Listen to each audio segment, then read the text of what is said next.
but the science behind veganism. Our doctor panel comes on to teach you how it helps your body or how it hurts your body when you do take in the animal products. Our nutrition specialists who do the juicing, how juicing is compared to taking in the whole plants and foods. And it just becomes phenomenal. Welcome to the We Got Problems podcast with co-hosts Curtis G. Martin, Rhonda L. Brown, and Caliph Johnson Sr., the one and only podcast where solutions get discussed to our community's everyday troubles. Each week, you will hear mind-blowing conversations and actionable tips and strategies that you can implement in your daily life to become more effective. We got problems and we got solutions. All right, you guys, welcome to the show. This is We Got Problems, the podcast. I'm Curtis G. Martin. I'm here with my co-host, Rhonda L. Brown. Hey, everybody. Caliph Johnson Sr. Hey, y'all. How y'all doing? Lashika Phillips. Hey, everybody.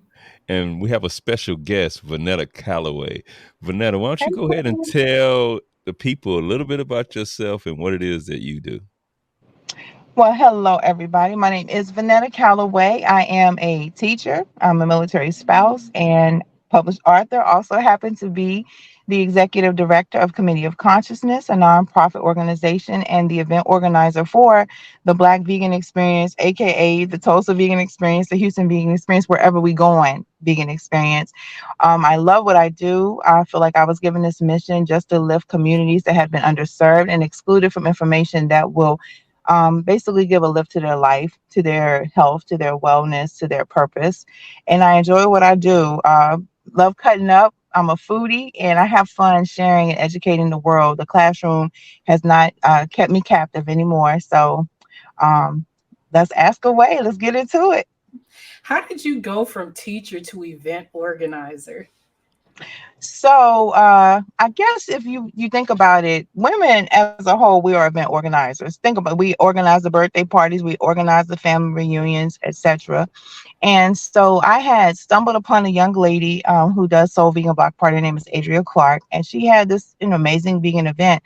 And I was like, oh, this is so fun. And I was inspired. And then what had happened was I had met an RN and her husband in Costco. My daughter's with me, who happens to be a nutritionist, and here I'm a teacher. So it's a group of professionals.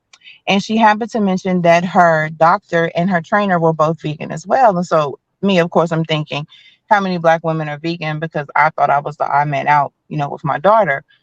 So during the conversation, we just kind of got to know each other, how we ended up being vegan. And I was there to buy a blender because my son was having jaw surgery and we wanted to make sure he had his nutrition and whatnot. And so throughout the course of this conversation, we talked about the plant-based conferences that these hospital systems have been putting on, in different places. And I had never been able to attend because when you teach, obviously you're in school in September. And the young lady that shared this information with me did not look like me, but I was very excited for her to share it with me a couple years ago. So when I found out that the plant-based conferences were not diverse, and this is still years later, I was like, well, that's so discouraging with the health disparities that plague Black and brown communities. And if they were not going to invite us to the conference, maybe we needed to create our own health conference. And that's how I became the organizer for the Black Vegan Experience. It was to create that atmosphere for Black and Hispanic communities to also come together and receive the information. So, we just changed dance partners. Instead of the small scale, we went to the bigger scale. Nice. Okay, so what is the main goal and mission of the Black Vegan Experience? The main goal is to reach each family, each community, to inspire them, impact them, educate them on the vegan lifestyle and how transitioning to a vegan diet can improve not only their health and wellness, but that of the planet and the animals that, we live here with. And so, and our programs are a little bit bigger than that. Obviously, we want to make sure that we're having personal impact also. So what we'll be doing is doing a smaller scale, like fitness demos and the nutrition demos, and teaching that in our program component of our nonprofit. So it's been dope. Well, I was going to ask how you all imagine or re-envision in terms of educational opportunities within the conference. But I think you just talked about that a little bit. Is there any more that you want to add about how you develop educational opportunities within that conference and that experience? Absolutely. So if you look at the lens of, I'm sure you guys have been to festivals and concerts, and maybe they had a call to action that was tied to it, but I feel like a lot of times that gets lost in the celebration and the fun. And so for me as an educator, we have a lesson plan. We have a method for our madness. Like, this has to be, these points have to be touched on. So we incorporate, the not just the teaching piece when it comes to the nutrition part, but the science behind veganism. Our doctor panel comes on to teach you how it helps your body or how it hurts your body when you do take in the animal products. Our nutrition specialists who do the juicing, how juicing is compared to taking in the whole plants and foods. And it just becomes phenomenal. I make sure that part is taken care of, because we can all have a good time. We can all cut up and we can still leave and go home and do the same thing we did yesterday. But to have that call to action, you have to have the education piece emphasized. And I believe in having one stage, and the splinter stages where you have room A, room B. That's not how we do it, because then you feel like the priority has shifted. Oh, it's not the main stage. It's not, if it's not there, then we don't really have to pay attention to it. No. It's everything that we're going to say is going to be important, and it could be profound for somebody. So it's all going to come from the main stage. And then you incorporate the animal advocacy, because we did not have that at our prior events. We really had it just this first time for our Juneteenth vegan experience, and it was PETA Kids that was there, it was the Humane League that was there, and it's many people where they are, because you can get preachy, as my son says some people do, and you also can intimidate people just because I think someone said this is an elevated lifestyle.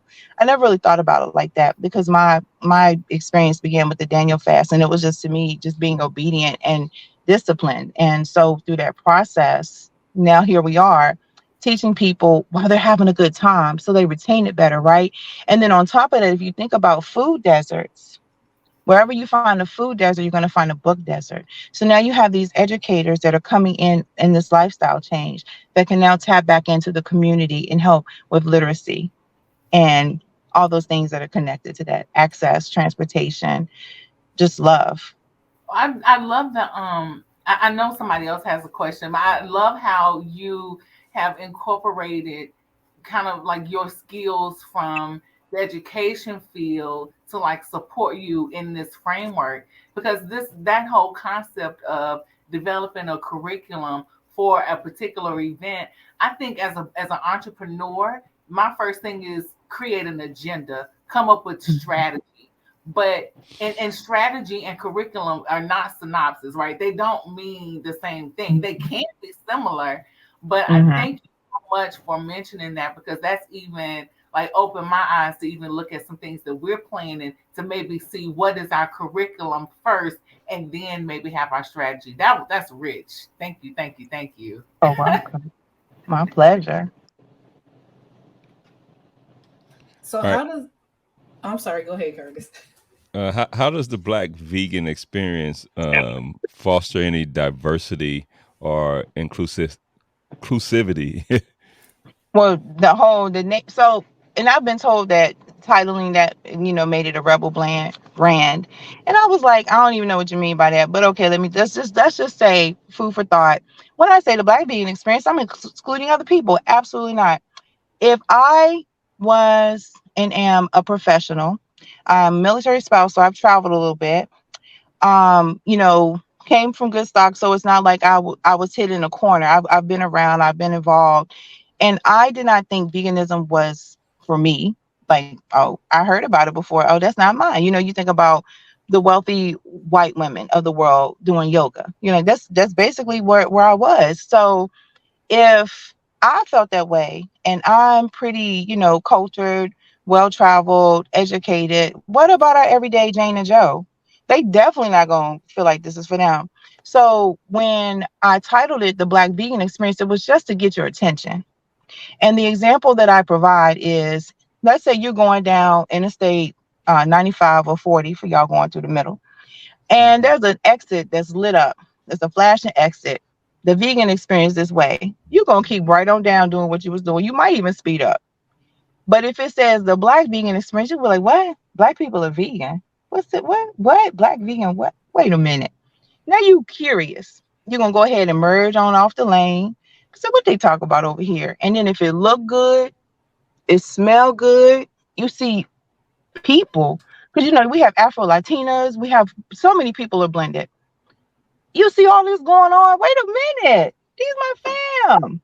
You're going to stop. And if you hear something that actually catches your attention or you want more information, or you're going to get out the car, you might grab a ticket. You might even stay and have so much fun. You learned it, didn't even realize you learned it until you've called your cousin, your auntie, your great nephew, all these people. And it's multicultural because it is all of us. It's for all of us. It's just to draw out, the Black and Hispanic communities that have been underserved and isolated from the information.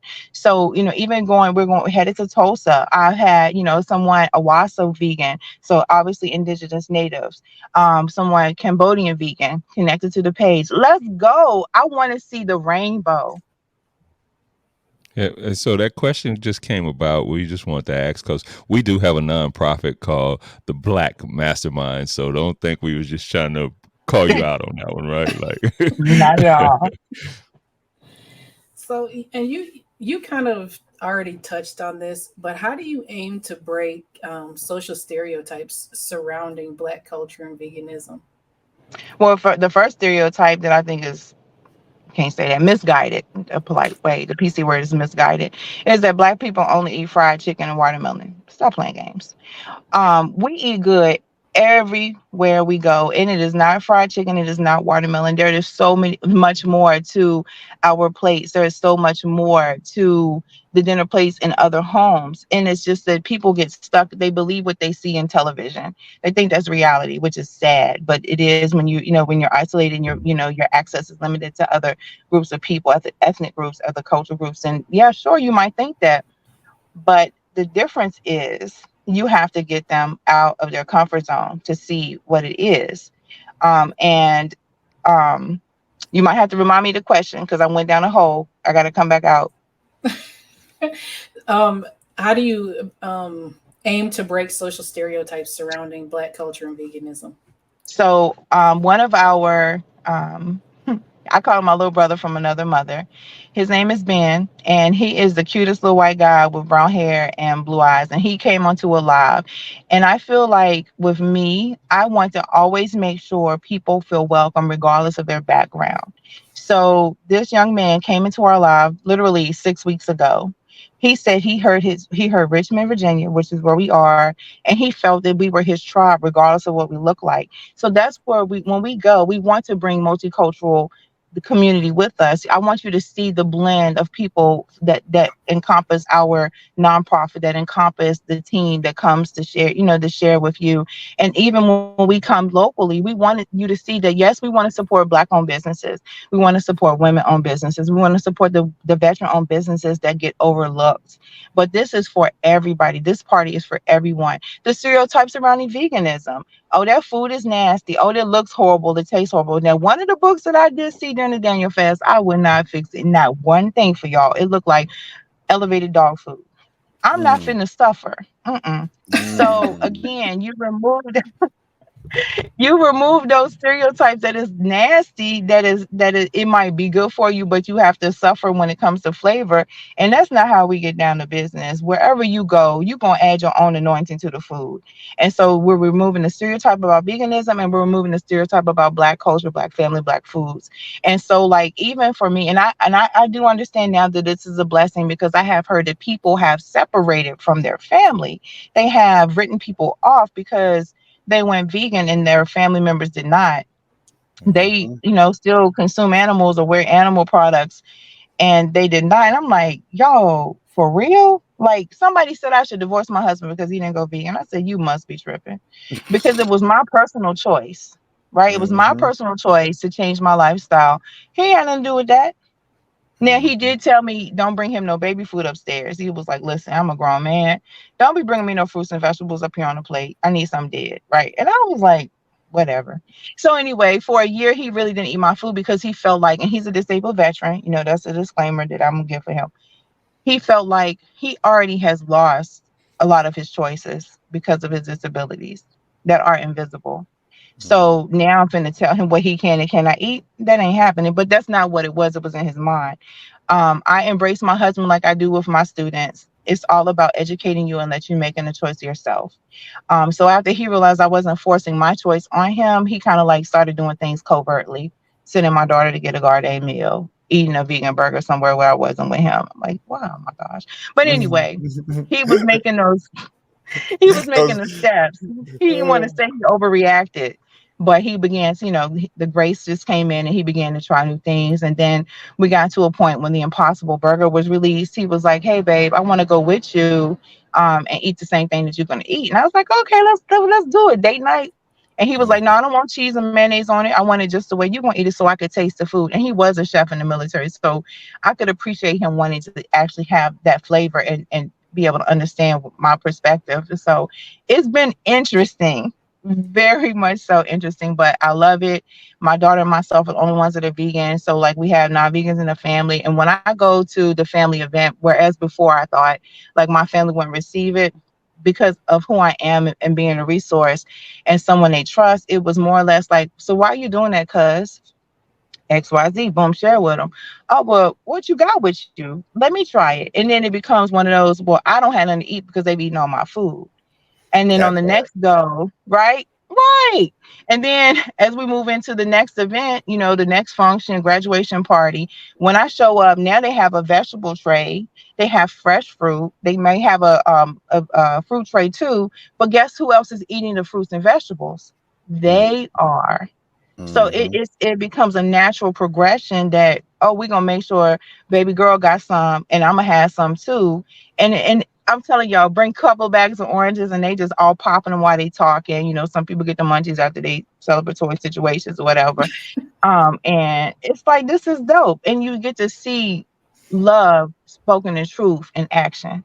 So Yeah, we got those closet vegans out here in the streets, and they don't want to let you know that they eating all your food. I have problems with that all the time just be because disappearing out the fridge, right? I'm the only plant-based person in my house. So, when I go in there and I have stuff that's for me, and then they plow through my food first, and then they go eat their meat products. I'm like, yo, slow down, time out, hold on. Y'all got y'all products in there. Can y'all please refrain from eating the plant-based stuff first? Y'all got regular butter in there. Why y'all eating vegan butter? Please, come on. Just say the vegan some food. Okay. Can you explain the significance of reaching out to the marginalized groups such as the military, non-vegans, youth, and the LGBT community? LGBTQ communities. So for me, again, I don't approach this with a lens of judgment, although the world does for a lot of these folk. Like whether, you think about how the guys were treated when they came back and how they still get treated and not respected. I get to be that light, right? Regardless of how you live your life, I'm coming to love you. It just looks like a plate of food first. You know what I'm saying? So I can speak to your needs. Like being military, having family members that, are LGBTQ plus, the single moms, the single dads, the single parents, the adopted. In the I don't want to call them the trash bags because I don't ever want to make it sound less than, because everybody in their situation in life is valuable. There's meaning to their life. They have purpose, but the world makes you feel like that you don't because you're different, and that is absolutely not the truth. And again, you will always reach people with love. They don't care about their message unless they know how much you care about them. So I feel like it's my heart posture that allows me to reach the non-vegans. It helps me reach the military. It helps me reach the LGBTQ plus, like all of them. And so it's one of those, like, check this out. We're doing a season's greetings with the Grinch, in my hometown, and we're believing God for sponsors, so it's free. Why is the season's greeting with the Grinch instead of sit with Santa? Santa is make believe for so many people. Mm-hmm. Actually, if we want to tell the truth, anyways, I don't know if somebody's kids might be watching this, but we got Grinches all over, right? The non-vegan is the Grinch. The naysayer in your household is the Grinch. The one that don't want to hear, but nothing about no veganism. That's the Grinch. The ones that you don't want to love, those are the ones you need to be reaching. So again, that's when you're intentional about the message, intentional about crossing the street, intentional about shaking a hand, intentional about sharing a smile, intentional about spreading light. And that's what I'm here for. I am living the legacy my grandma left for me to do. And she taught me how to love people. That part. That is so beautiful. And I know you shared about how you educate folks, throughout the Black vegan experience. What other ways besides the Black vegan experience, the community event that you have, what other ways do you engage and Oh, connect man. and teach? I feel like my life has been teaching. I'm a lifelong learner and I'm a lifelong educator. I have been able to connect with Liberation Church, where we had our event last year because of thunderstorms. They have a homeless shelter. They have monthly outreaches they do. They have a food pantry. So you know where I be. Put me with the Hmm. vegetables, right? And so Hmm. even as people are coming through the line and they may be attempting to bypass, eggplant or the peyote squash or whatever the case may be. Guess who's over there telling them what they can do for them? Guess who's over there Hmm. telling them how they can cook it, even if they're transient, they don't have a home, but they can access a microwave or what they can eat raw and or juice it if it's got some bad spots. You can juice without a juice or a blender. You just get some and smash the joker down. In the community events where New Vegan Cafe has been our food sponsor, where we get to take this food out and plate it for them. Sample size, but we plate it for them and let them try vegan for the food for the first time. And I get to talk to them about nutrition and wellness and how things can improve in their body just by changing their diet. Um, Journal it for yourself. Don't take my word for it. Like everywhere I go, it's a learning experience. I might be I just was on a Try Tuesday, and even though I was in the grocery store doing a live from my Instagram page, there were people that were listening that had nothing to do with what I was doing. And people Hmm. love the ear hustle. So I've had Definitely. people walk up to me after I've gone live or they see something in my basket and it's like, so do you mind me asking what it is that you're doing? Do you mind me asking why are you getting these ingredients? When I would come into a building and I'm carrying my lunchbox and they have food, like, well, what it is, why are you doing this? Why are you bringing this into Texas Day, Brazil? Because I'm not eating what y'all eat. So everywhere I go, it's a learning opportunity for me and for the person that I'm sending the message to. Oh, Hmm. that's pretty good. Kind of lead me into the next question. So I So like the idea of the Black vegan experience, right? So it's something my community needs, especially when it comes uh, to health. That part of it. How do you plan to can you to can you ask me again? That I'm sorry, my mama called. I forgot to put on do not disturb. So with the Black vegan experience, it's really important for our community, especially when it comes to health. How do you plan on expanding your message across the U.S.? Well, we going. First of all, I was told to go into the highways and byways and compel men to come unto him. And ministry is not being in the pulpit and wearing a robe. Ministry is loving with your hands, it's with your feet, it's with your heart, it's with your mouth, it's with your smile. And so as we go from state to state and we share this message and to the US, Virgin Islands, Guam, Panama, any territory that we're invited into, that's what we're doing. We're reaching the people. So again, my connection to veganism wasn't necessarily through environmental reasons or the animals per se, even though I've respected, both facets. It was through health and wellness. I did a Daniel fast to hear from God. And then when I try to go back to the other stuff, you don't even want to know what my body did. But I realized that was Oh, not my path. And so when you approach everyone, like everybody wants to feel good, right? And if they start to give you that whole pushback with, but it costs more to eat this way. Well, have you seen what a medical bill looks like when you don't? that part. The cost of health versus the cost of sickness. Easy. Right. Easy call. So, can you describe some of the highlights and experiences that attendees can expect from a Black Vegan Experience Festival? Well, if I have anything to do with it, I hear something, see something, you gonna come in like, these people are crazy. Absolutely, we crazy about you. We can't wait till you come on in here and have a good time. But the highlight is that you feel welcome from the gate, that you come and you learn something. And I love to ask my teenagers that, because she's still the baby, still 19. I said, what do you expect when you go? Because the kids will tell the truth and nothing but the truth, right?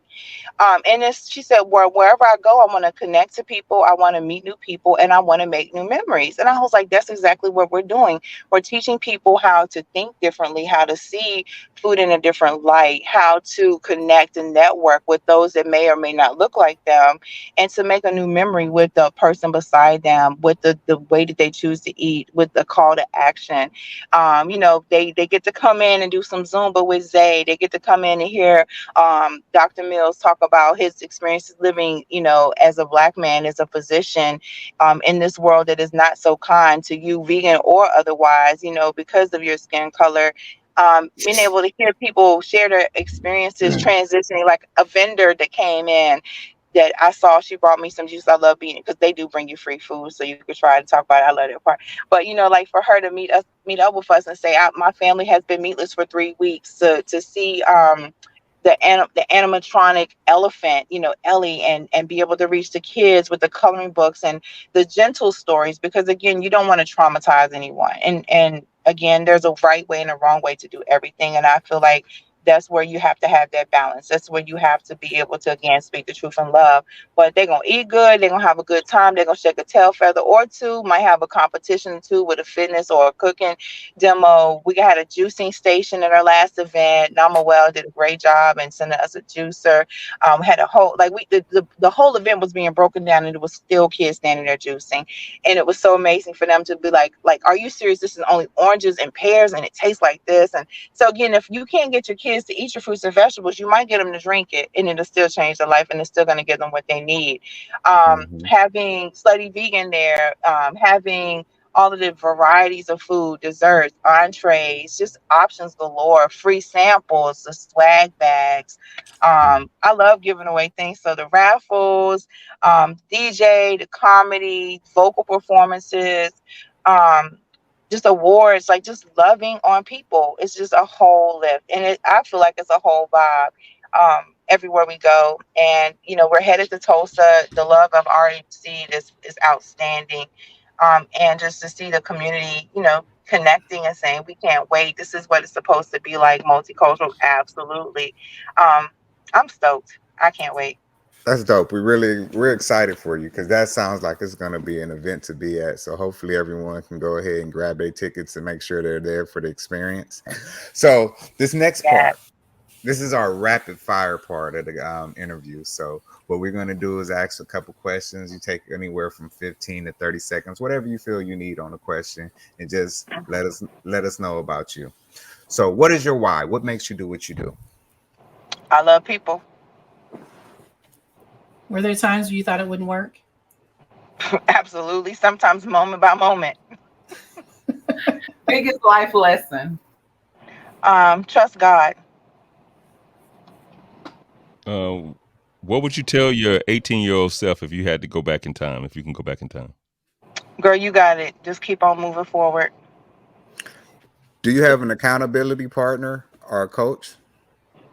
Yes and no. Not officially, but I have accountability partners that check me when they feel like I'm giving too much or too little. Why? Why do you think that's important? Because again, you can lose yourself in what you're doing. And so if you don't have those checks and balances, especially my husband, I will give myself away and leave nothing for anyone else. If you could sit down and have a conversation with anybody, dead or alive, who would it be and why? My grandma, all day, every day. All day, every day. That's my heart. Beautiful. What are you investing in? I'm investing in kingdom. I'm investing in people. I'm investing in happiness. I'm investing in joy. I'm investing in the youth. I'm investing in the future. I'm investing in you and your listeners and anyone that I touch. I'm investing in them. The other stuff, the stocks, bonds, all that, I sold all of that to do this. So that's gone. If you could recommend one book, what would it be? Oh Lord, I have a lot of them, but the pillars of health is something that stuck out to me because it encapsulates, wisdom, kingdom information, and the wellness aspect of a lot of things that we've talked about. The 7 pillars of health. What is your best tip for making our community a better place? Keeping an open mind, regardless of the past. Okay, so now here's the most important one. how can the people find you?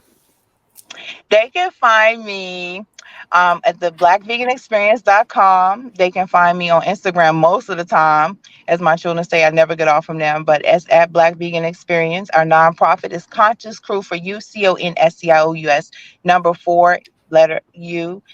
They can also find me on Twitter. Sometimes I don't really know how that functions all that well, but that's Black Vegan EXP. Also got a TikTok, Black Vegan Experience. I just made some carrot dogs if y'all want to go check that out. It was a process.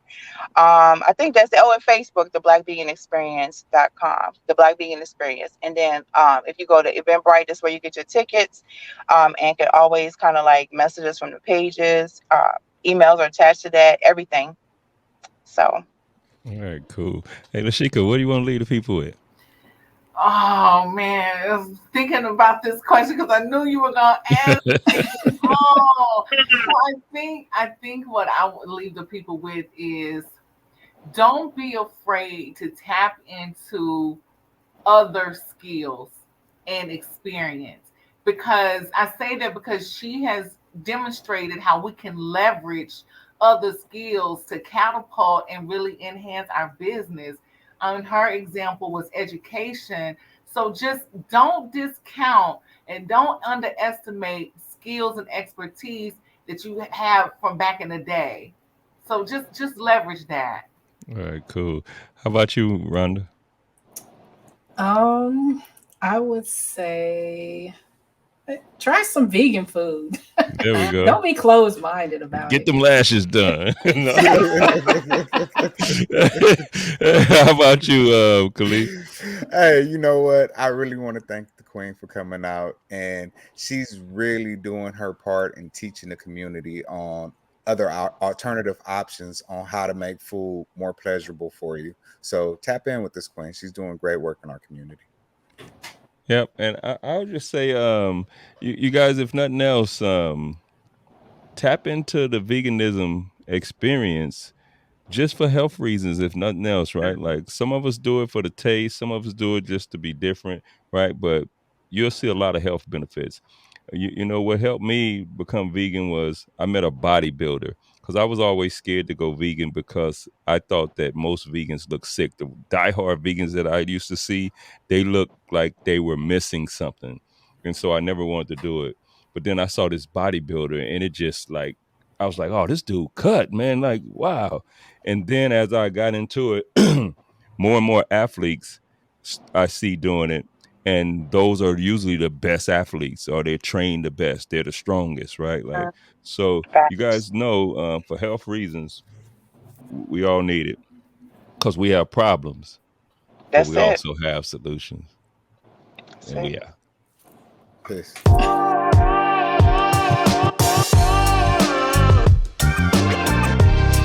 From the team at CRC Empire, we want to thank you for listening. To stay connected with us, like, share, and subscribe to the We Got Problems podcast. You can find us on social media platforms at Curtis Martin 247, at Rhonda Wrights Official, and at the_trash_vegan_. We got problems and we got solutions.